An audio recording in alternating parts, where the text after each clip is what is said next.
There was once a group of musicians who were super fascinated by computers making music, and they turned that fascination into a studio band that cemented themselves in music history. In a video a while ago, a long time ago, I mispronounced this band's name, and so many people said that I needed to do a video on them because of that. So, this is the story of the Buggles. If you end up enjoying this video, please consider giving it a like and subscribe if you want to join me as I'm trying to learn as much as I can about music history. Also, I want to give a huge shout out to our newest member, Holding On for the Tab. Thank you so much for directly contributing to what I do here, for being a part of this channel and this community. I'm very grateful. So thank you for that. If you want to become a member, link is in the description below.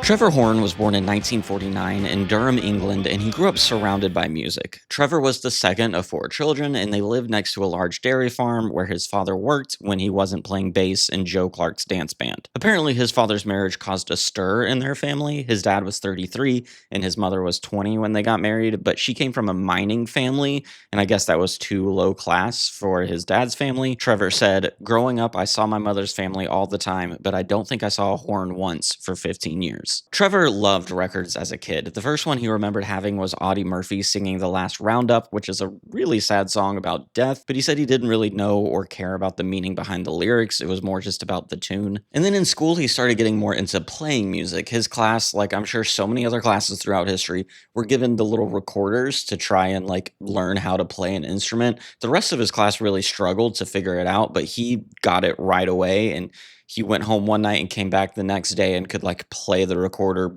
wonderfully. So he started thinking that maybe he had this innate musical ability. And then, like his dad, he started playing bass in the school orchestra, and even when he got a little bit older, got to stand in for his dad whenever he couldn't make it to a gig with his dance band. He said about his dad's relationship to music, which is something that inspired him when he was younger, quote, "He'd work at days as a dairy engineer, come in and have dinner and go straight out and do a gig, like 5 nights a week. Then from when I was about 11, I had the room at the back of the house with a piano in it, and I used to go in there every evening, and I had my dad's 4-string guitar, and I learned how to play the guitar from looking at books." By 14, after falling in love with those new rock and roll bands like the Beatles, he had started his own band called The Outer Limits. He played guitar in that band, and he said about that band, quote, "I was playing the blues, albeit on electric guitar, and very badly." He said they primarily played songs from bands like the Kinks, songs that were super easy to play, so there was no intricate guitar work needed. His parents moved to Leicester when he was 15, but he stayed behind to finish up school and to care for his grandfather, who was dealing with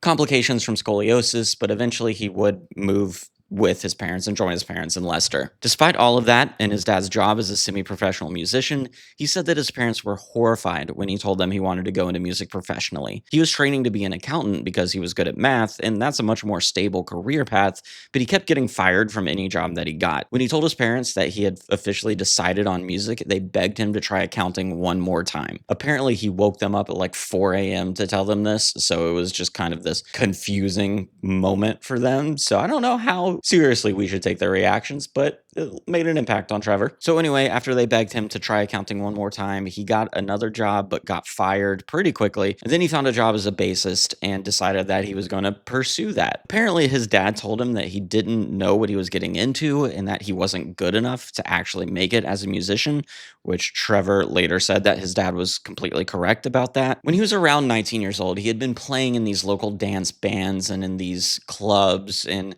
he decided he wanted to play something more original rather than just cover songs for partygoers or being kind of a bad Bob Dylan impersonator, is what he called himself. So he wrote his own music, and he moved down to London for a bit in order to audition for labels and do the whole struggling musician thing, but he never got anything going, despite some labels showing a little bit of interest in him. And this is where part of the timeline gets murky. He was playing in Ray McVeigh's dance band, but I'm not sure when that was. I saw some people say it was after he moved back to Leicester. I heard some people say it was when he was in London trying to get the music thing going this first time. I've heard some people say it was when he came back from London. So at some point in this era, he's playing in Ray McVeigh's band, which was earning him a decent amount of money for just a session bass player at the time. Anyway, eventually he gave up and he moved back to Leicester, where he was working in dance bands again. But then in his early 20s, he had a friend who owned found a local music store. So out back of that music store, they started building their own home studio. He said that he remembered being a part of some band, maybe Ray McVeigh's, maybe someone else's, where they got to actually record, and he fell in love with being in the studio. So that inspired him to make his own and try and figure out how to do it. He said, I started to become absolutely sort of fascinated by studios. And so after we'd done whatever we did, I would go and sit in the back of the control room quietly watching what was going on. Once the studio was finished, he put an ad in a local paper saying that if there were any bands who wanted to make a demo to send to labels, he would produce it and he would charge them like 8 quid to do it. And he remembered that the first song that he ever produced for one of these local bands was a song called Woman Beater. This whole time, he's also playing in these club bands 6 or 7 nights a week, learning how to play music more proficiently, learning what it took to put a song together and make a good song. He said, I was playing music to people every night of the week until I was 30. That's the education. Eventually, he realized that there weren't that many people wanting to record music in Leicester, so he relocated back to London, where he started to work more on his production abilities and his song directing. He met Tina Charles and he became a member of her backing band. He was also the musical director for her first #1 hit called I Love to Love. And as a part of that backing band, he met Jeffrey Downs. Jeffrey grew up in Stockport, where his father played the organ in a local church and his mother played the piano. He said that growing up, there was always music around his family, so he never really questioned that that's what he wanted to do with his life. His brother said he was always a showman, saying, quote, from the early days, he always showed the potential of a showman. Like the time at 13, he sprayed his brand new school shoes silver. In his teens, he started getting into more progressive British bands like The Nice or Caravan, and then he also started listening to American bands from like Motown and Stax Records. Really anything that was piano or keyboard forward, he was interested in, and then he went to school in Leeds to study music, where he started his first band, which he originally named Nathaniel Mouse, and then changed to She's French. And then after graduation, he moved to London to see if he could make it as a musician. One of his first professional jobs after he graduated was playing in the pit orchestra for a theater production of The Wombles. He said, I answered an ad in Melody Maker looking for musicians for a theatrical production, and I got the job. Turned out to be the stage version of The Wombles. But thankfully, he didn't have to wear any of the costumes. After spending a few weeks rehearsing with Roy Wood's band before he started ELO, which was a band called Wizard, that didn't quite work out, he auditioned and joined Tina Charles' band, which is how he met Trevor Horn. Jeff and Trevor quickly formed a really tight musical partnership that was kind of built around their love of this more progressive computer-based music that was happening at the end of the 70s. Jeff said that their bond was two guys messing around with studio technology. That's what drove us. Once Tina Charles stopped touring and she no longer needed her touring band, Trevor and Jeff kept working together. They even put out a disco album in 1978 under the name Chromium. They also made money writing commercial jingles, which wasn't very lucrative, but it was an interesting way to learn more about like hooky music and hooky songs. Through all of this and working together, they were learning how to craft music and how to work together and just building their sound that would become so unique when they put out Buggles music. I've heard differing accounts of how Jeff and Trevor met Bruce Woolley. I've heard some people say that they met when Bruce also joined Tina Charles' backing band, but then I've seen some accounts say that Trevor and Bruce knew each other from back in like 1974-ish when they were both playing in these dance bands in like Leicester and Leeds area. But we'll get to that. Bruce was raised in Loughborough to a father who was a local celebrity as a jazz clarinet player and leader of a group called the Jazzmen. So even though he was always around music, hearing a band called Medusa really inspired him to start playing guitar. He said, obviously I was always exposed to music, but hearing Graham Tom was a real turning point. He was a brilliant guitarist. He said he was really interested in jazz rock and he loved the technique of guitar playing. But even though he loved that technique and he loved seeing the skill required, he recognized that he wasn't good enough to make it as an instrumentalist. He needed to do something else. And that's kind of how he got interested to rock music. That was a little bit more simple and easier to wrap your head around.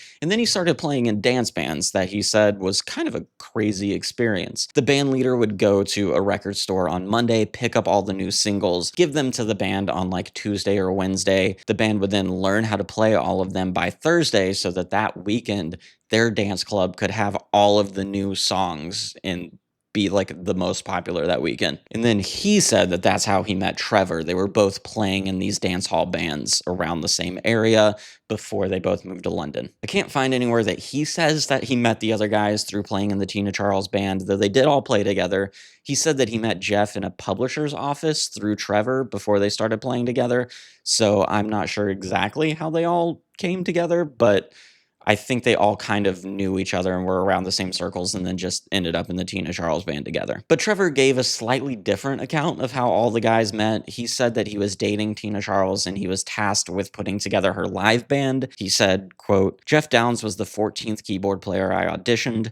A friend recommended Bruce Woolley as the guitarist, and we all clicked." And Jeff said in that same article, "I turned up to the audition with a Minimoog synthesizer. I'd been writing advertising jingles up to that point. I don't know if that's why Trevor hired me. He says he liked my shoes." Trevor and Bruce had similar paths in that they both loved jazz and the technical aspects of music, but both realized that they didn't have the ability to be successful at that. So instead, Bruce turned to songwriting and thought that was a good way to distill his musicianship, and Trevor turned to production. Writing and production was a way that we could see of actually earning a living in the industry instead of playing these cover band gigs. After touring with Tina and getting closer, the three of them decided to start playing together.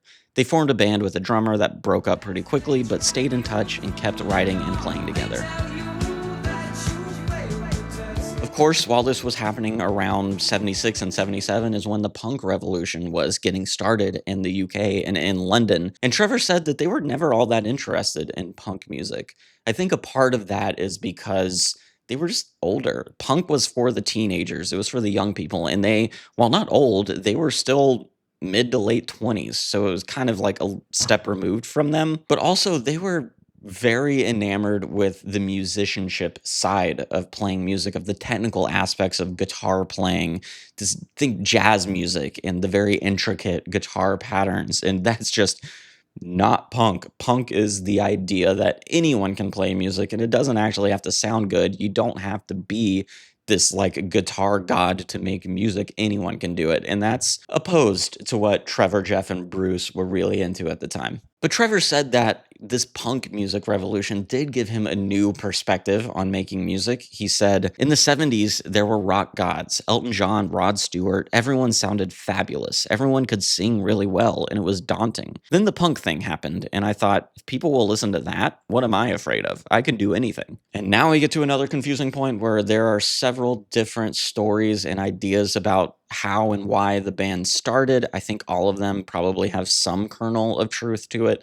so I'll just cover everything that I heard. This first idea was that the band actually kind of started in a strange way. They were listening to Kraftwerk and reading science fiction, and they thought that in the future, maybe there will be a record label that doesn't actually have any bands making music. They just have a computer cranking out electronic songs in the basement. They then conceptualized a group originally called the Bugs because of like computer bugs and recording studios. And this band didn't actually exist, but it was a product of that computer. They'd have one hit song and no one would ever see them. And I think this idea of them starting a band just made sense because they were all working really closely with each other. They all got along really well.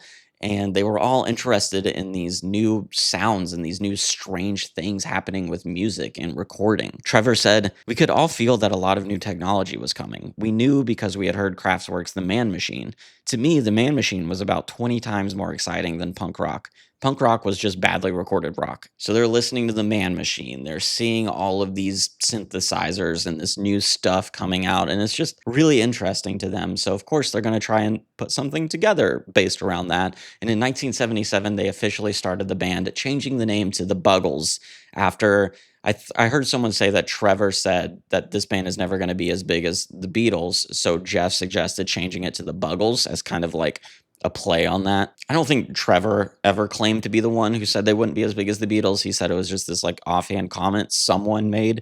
Jeff is the one who claimed that Trevor said it, so who knows? And then Trevor gave a different reason that inspired starting the group. He said that it came from him and Jeff writing a song called Baby Blue one night at a party while they were on Poppers. Dusty Springfield recorded that song, and Trevor didn't like her version of it, so that made him realize that if he wanted it to sound how he wanted it to sound, he'd need to do it himself. Jeff's girlfriend at the time worked at Island Records and got them to listen to some demos they made.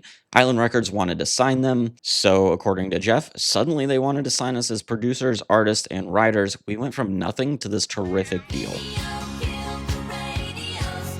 And one of the songs they demoed was a song that would change their lives. And apparently they had the opening line to that song for about a year, but couldn't figure out the rest of it. Then it came to Trevor and he started writing the lyrics. Bruce wrote the music and Jeff finished some of the parts, kind of changing up the intro and the middle part. They tried to cram a ton of ideas into one song and it was pretty complex. That initial demo they recorded of it, they had Tina Charles doing the background vocals on it, but they weren't entirely sure what they wanted to do with these demos. They just knew they had to do something. But then Bruce left the group in order to start his own band, which he called a Camera Club. And in 1979, Camera Club were signed to Epic Records and released that song that they had demoed called Video Killed the Radio Star. The Camera Club version was more stripped back and didn't perform as well, even though it is officially the first version of Video Killed the Radio Star. Trevor said that title and the line in the song just popped into his head as if someone whispered it to him. But apparently, Bruce tried to veto the title. Trevor remembered, quote, "Bruce said, 'You can't say that.' And I said, 'Why not?' And he said, 'Because you've mentioned the name of two groups, Video Kids and the Radio Stars.'" Trevor said that he thought those bands would be long forgotten by the time the song actually ever came out. But even though the label really liked the demo of the song, by the time it was ready to be released, they weren't quite feeling it and they pushed back on it. The idea behind it was to actually play the instruments, but make them sound fake, make it sound like they were created by a computer. And the label didn't really like that. Trevor said that the idea was always for people to listen to the song and say, "That sounds like machines," even though it was all made by hand. And then Trevor would say, "That's the point." But the Buggles version of Video Killed the Radio Star released in 1979 and became a smash hit. It was released as the single while they were still finishing up recording and mixing and producing the album. And this song actually features some early production work from Hans Zimmer. Trevor met Hans while Hans was 23 and working as a synth programmer on radio ads. Trevor would produce some of Hans' spots, so the two of them hit it off, and Trevor invited him to help with some of the early Buggles stuff. Hans said, "Trevor was always brilliant, and I really learned a lot from him. I learned how to listen." This song hit #1 all over the world, and the music video became the first video ever played on MTV. That video was directed by Russell Mulcahy, who went on to be one of the top video producers in the 80s for bands like Duran Duran. Trevor, who always thought of himself only as a producer, was now 30 years old and a bona fide pop star, making appearances all over the media. He joked that they did 40 interviews in 2 days when they were in Spain. The debut album, The Age of Plastic, was released in early 1980 and reached number 27. All of the singles charted, though none of them did as well as video. The album was purposely exaggerated to make them sound robotic and plastic. They worked on most of this album while doing the publicity tour for their single, so it was definitely a challenge to do both. But the band never actually toured. As Trevor said, they weren't opposed to it. He and Jeff had been playing music their whole lives. It's just that they met Yes. And again, different stories on how this all came about, but one story is that while they were recording their album, they were in a studio next to where Yes was rehearsing and recording and preparing for an upcoming tour. And Jeff and Trevor were big fans of Yes. Yes had just lost their lead singer and their keyboardist. So Trevor and Jeff wrote this song that they thought, let's be nice and let's give it to Yes because we think it fits with them. So they went to play the song for the band. The band was listening to it and they realized how much Trevor's voice resembled their old lead singer. So they invited them in to join Yes. That's one story. The other story is that since they shared a manager with Yes, that manager just pointed out that Yes should invite the Buggles into the band, and they did, and then they became the band. But either way, the Buggles were kind of absorbed into Yes. But by 1981, Yes had disbanded, so Trevor and Jeff went back into the studio for a new Buggles project. They had put together a lot of songs while touring with Yes, and Trevor said that those songs were going in a really strange direction that he was pretty excited about. But then the day they were supposed to start recording the next album, Jeff left the band. Trevor said, "He went the day that we were meant to start. And then I remember the publisher from Island Music, our publisher, coming over on a Sunday, and it was one of those strange things where you're having a conversation and I suddenly realized this guy thought that that was the end of it for me." Jeff left to start a band called Asia, which was like a prog rock supergroup full of former members from Yes, King Crimson, and Emerson, Lake and Palmer, but that left industry people thinking Trevor was done. They didn't renegotiate his publishing contract, and Island Records dropped him. He said that made him really angry because he felt like he hadn't even gotten started yet. In the early 80s, Trevor had married his girlfriend Jill Sinclair. She was a former math teacher who started working at her brother's studio, SARM in East End, which was where she met Trevor since they recorded at least part of their debut album at that studio. Trevor had been around it before, even before the Buggles, so they had always kind of known of each other. Eventually, they started dating, and she was the one who convinced him that Video Killed the Radio Star demo had potential. Apparently, she really wanted to sign them to a new label that she was working with, but when they signed to Island, Trevor remembered, quote, "When we signed elsewhere, we were on the phone and she said, 'Since we're not doing business, what are you doing on Saturday night?' We got married about a year later." By the time they were married in 1980, she was the manager and primary business person behind the Trevor Horn Enterprises. She said, "I've always taken care of business and he's made great records. It's not very complex. I'm a bit of a donkey. I just work and I'm a great believer in grasping the opportunities that come your way. I'm a driven person." Anyway, through her industry connections, Jill found a French record label that was primarily run by one guy who was known as the French Disco King, who was interested in putting out a new Buggles album. This album, the idea behind it was that Trevor would put his production ability at the center of the album. That would be the main part of it, instead of it being like a kind of background part to the songs. That album did feature a few songs that Trevor and Jeff had worked on together before Jeff left, but it was primarily a solo album featuring a lot of collaborators that Trevor would continue working with for the rest of his career, people like John, Jill's brother. The album Adventures in Modern Recording, released in 1981, and didn't do all that well commercially. After that album, Jill advised Trevor to focus on production. He said, quote, "She took over managing me and said, 'You're not frontman material. I think you should concentrate on being a producer. That's your strength.'" She was right. So while Jeff continued touring with Asia and releasing music with them, Trevor focused on being one of the biggest producers of the 80s and 90s, even starting his own record label. Both Trevor and Jeff have said that they are still in touch, probably always will be, and throw around the idea of restarting the Buggles eventually. They've done some one-off appearances through the years, but since they were always a studio band, a full reunion tour never made a ton of sense to them, but who knows, that might change. In 2006, Trevor and Jill's son accidentally shot Jill with his air gun. It hit her neck, severed an artery, and gave her severe brain damage. She remained pretty brain damaged until she passed away in 2014 from cancer. And on that very sad note, that's the story of the Buggles. It's the story of a group of people who loved the studio, loved these new interesting ideas, and managed to create something really special out of that. Let me know if you enjoyed this video. Let me know if you're a Buggles fan, what your favorite memories of Buggles music is, and leave all of that in a comment below. Like the video if you like the video. Subscribe if you want to hear more stories of music history. And once again, a huge thank you to our members. It really means a lot that you appreciate what I'm doing here and want to support that and want to help with that. So thank you very much.